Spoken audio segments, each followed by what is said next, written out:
Welcome to the HR Chat Show, one of the world's most downloaded and shared podcasts designed for HR pros, talent execs, tech enthusiasts, and business leaders. For hundreds more episodes and what's new in the world of work, subscribe to the show, follow us on social media, and visit hrgazette.com. Simon, it's my absolute pleasure to welcome you back after quite some time to the HR Chat Pod. How are you? Hi, Bill. How are you? Great to speak to you again. It certainly is. It's been too long since we've done one of these together. I have a lot of time for Simon, listeners. He's a lovely guy. He knows his stuff, and I think you're going to enjoy our conversation today. Simon, for those people who perhaps didn't listen to our previous chit chat on the show, perhaps you can start by taking a couple of minutes and reintroducing yourself. Thank you, Bill. Yes. So I've been working in the strategy and innovation space for the last 15 years. A lot of my work has been in how to create innovative cultures and bring them into organizations. So a role I just finished was as a chief innovation officer, building an innovation center, building its strategy around innovation, and really turning those ideas into crystallizing them into change, into partnerships that matter for the organization. Okay, thank you very much. Very good. Let's delve into that a little bit more. So as the former Chief Innovation and Open Assets Officer over at Fanshawe, then you provided executive leadership that drove innovation strategy, cultural transformation, the animation of their flagship innovation village. You mentioned that you were instrumental in finding amazing partners to help with that. And I believe their vision is to be Canada's college innovation leader by 2030. That's a heck of an ambition. That must be pretty exciting, though. That must have been an amazing project to work on. Can you tell us a bit more? Yeah, it was an exciting role.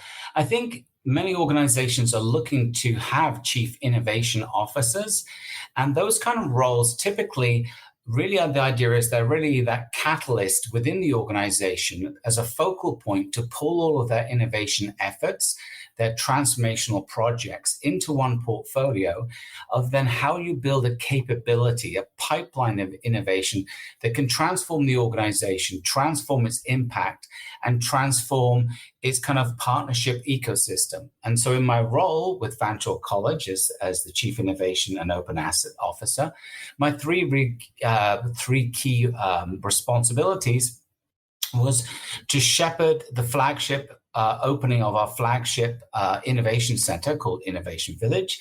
It was about 100,000 square feet. It was a $60 million build.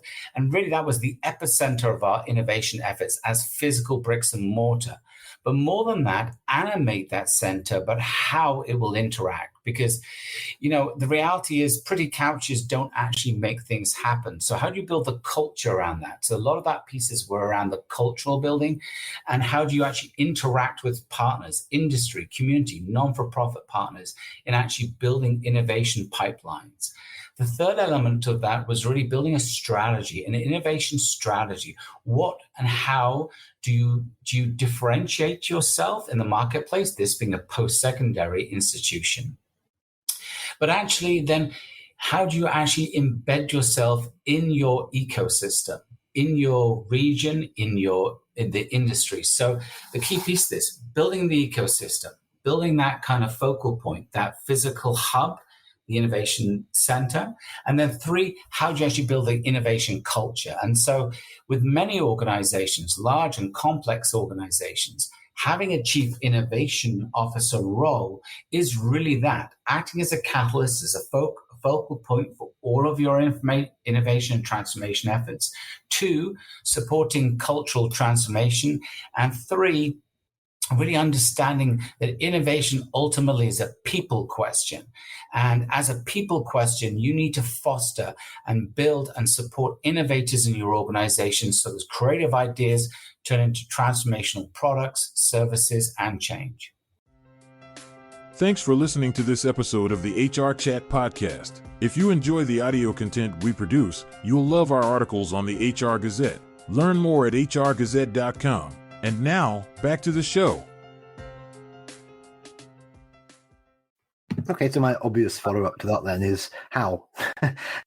how do you build a culture of innovation, Simon? Is that top down? Is that bottom up? Do you have to bring certain types of personalities with certain experiences in to shake things up? Is it more about the partners that you interact with?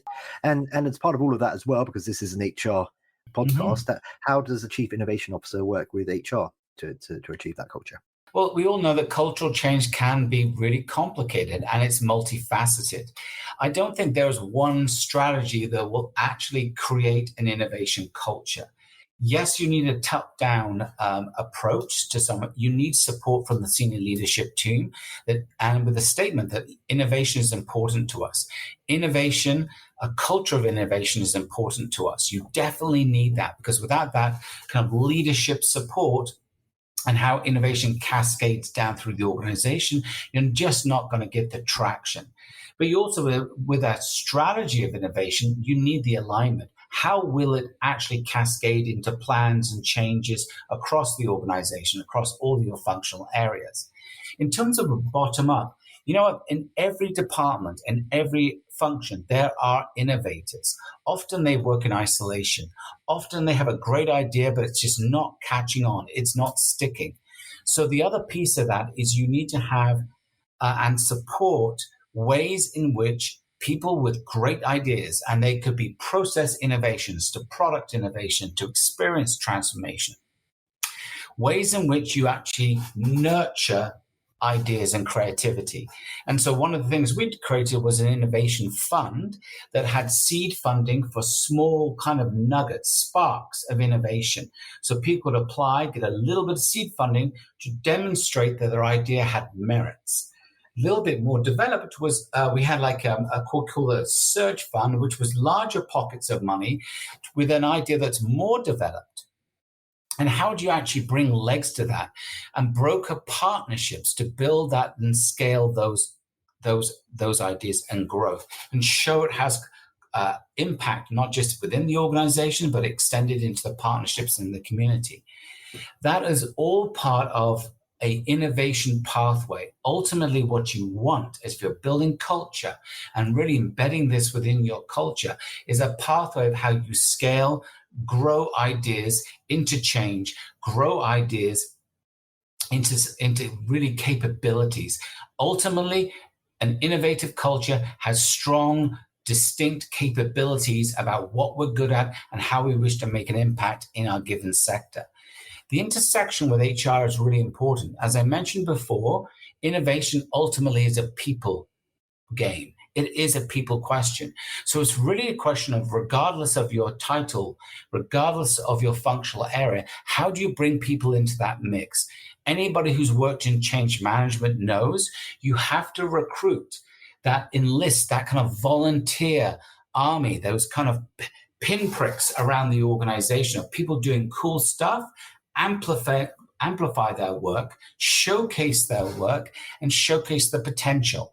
It's really like ink dots, joining up the ink dots. And HR has a major role to play, and HR leaders have a major role to play in actually thinking how we embrace that change. Understanding, like, is there opportunities for people to be relieved of, let's say, a day a week, a month, or kind of a soft secondment to work on innovative projects?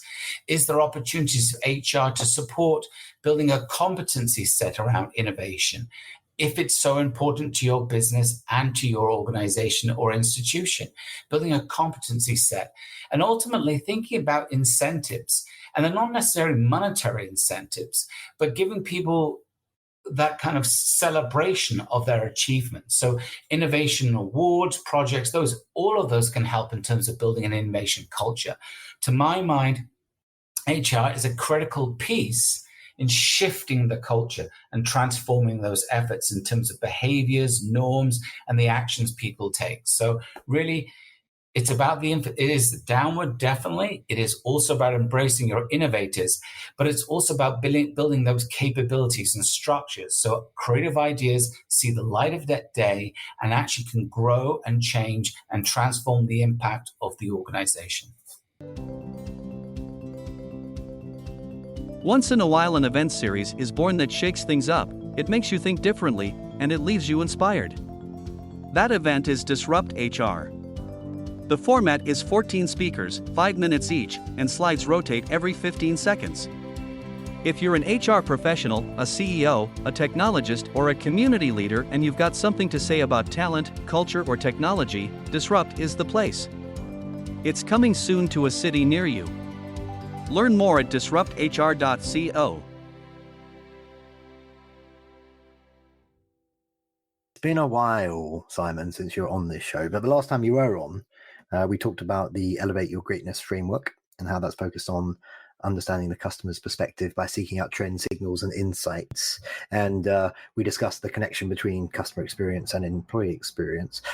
I'm interested, based on your experiences at Fanshawe and other things you've been up to in the years since, what's changed in your approach to the employee experience?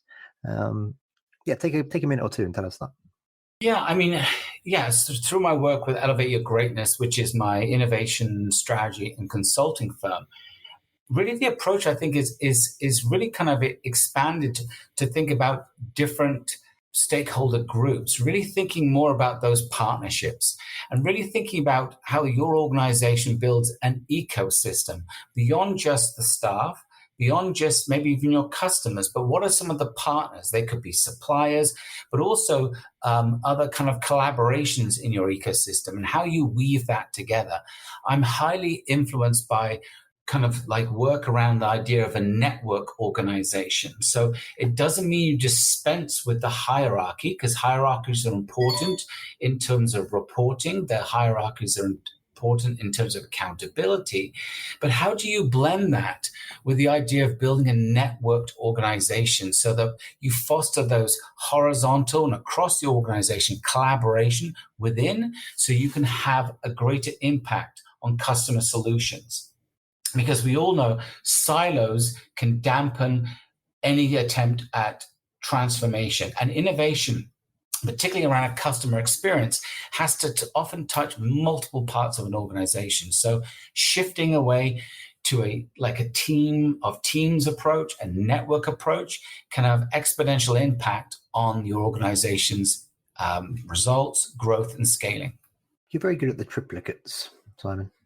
It's because you're a wordsmith, I would say. Okay, we can't record an episode of the HR Chat Show these days without talking about AI, and of course, a man who's all about innovation. I'm sure that you are a big proponent of AI and how generative technologies are changing the ways that we work. For you personally, Simon, I'm interested. How is AI changing, or how is it augmenting some of the things that you do to innovate and spread the word? Yeah, I think artificial intelligence, I mean, let's strip it back a bit. We are maybe at the toddler stage of artificial intelligence. And so when we see the chat GPTs and what the functionalities of those kinds of systems and using AI in different areas and different verticals, we are very much at its inception. And so when you throw the stone forward a decade, it will only gather in complexity.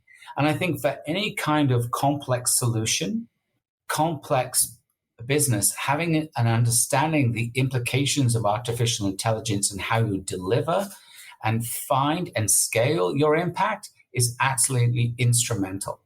I've worked with a lot of kind of projects where they're starting to use AI in different formats. I'll just give you a small example of this, where they were essentially using drone technology and flying along road surfaces to map them with a LiDAR technology to understand the quality of the road surfaces for municipalities and governments and understand where all the potholes were. Now, using AI, they realized as a spin-off from that, they were able to understand the foliage ring of trees captured up and down these these scans of the roadway. And using that AI, they're able to understand the species of the tree. And what it means is it's a spin-off business, a spin-off idea of how they can use that to actually, let's say, particularly with forestry management, you could fly a drone over a forest and tell exactly what species of trees, how dry they were, particularly in North America when you think of all the forest fires, which happens in Europe too. But it just shows you that AI is a force multiplier when it comes to your business. a force multiplier. And so it's absolutely essential to think about how you can integrate it in all of the verticals into what you're doing, because it will add capabilities. It will potentially have spin-off products and services. And ultimately, when you think about the people piece, it will be able to even develop more effective and more kind of intimate customer relation experiences, because as it improves, the experience will actually improve for the customer. And so I think AI and integrating it across all verticals, not just in products and services, but also the customer interactions, is going to be a critical kind of development as we go forward in the next couple of years. Excellent. Thank you. And just finally, for this particular conversation today, Simon, how can our folks connect with and learn more about you? Thank you very much. So the best way to connect with me is through my consulting work with Elevate Your Greatness, where we do strategy and innovation. A lot of our work is focused on supporting organizational cultural change around innovation, coming up with strategies. What is unique about you, your organization, and how can we foster that and really make it distinctive? A lot of that work is really helping people facilitate and actually come up with a crystal clear vision of what you're going to do to have them maximize your impact. And from an HR and people perspective, what it means in terms of attracting the best talent, the most creative talent, the most inspired talent, and actually showing that to potential employees, but also your current staff and leaders. So really putting yourself on the map and putting yourself distinctly in the innovation space. So the best way to contact, if you look at Innovate Your Greatness, we come up and you can contact with us online. Perfect. Well, that just leaves me to say for today, Simon, it's been lovely catching up with you. And thank you very much for being my guest on this episode of the HR Chat Show. Thank you, Bill. It was always a pleasure. And listeners, as always, until next time, happy working. Thanks for listening to the HR Chat Show. If you enjoyed this episode, why not subscribe and listen to some of the hundreds of episodes published by HR Gazette? And remember, for what's new in the world of work, subscribe to the show, follow us on social media, and visit hrgazette.com.